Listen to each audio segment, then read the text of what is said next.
It's Rosie again. Welcome back to Merrykids.love.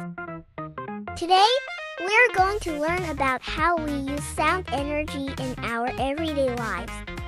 Let's jump right in and get started.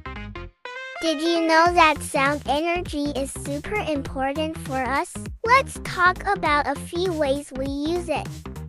First, we use sound to communicate.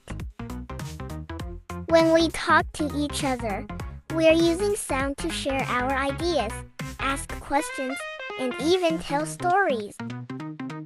Without sound, it would be harder to talk to our friends and family.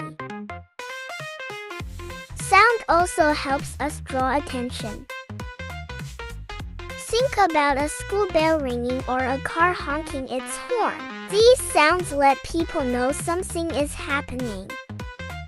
They help get our attention so we know it's time to act. We also use sound to receive information. For example, when someone tells you something important, like when a teacher gives instructions, you're receiving information through sound.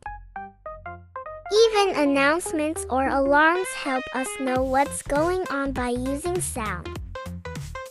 And let's not forget about using sound to make music. Whether it's playing an instrument, singing, or dancing to a beat, music is all about sound. Sound energy helps us enjoy rhythms and melodies, making music a big part of our lives. Great job learning about how we use sound energy today. We use sound to communicate, draw attention, receive information, and make music. Keep exploring the world of sound energy, and I'll see you next time for more fun learning.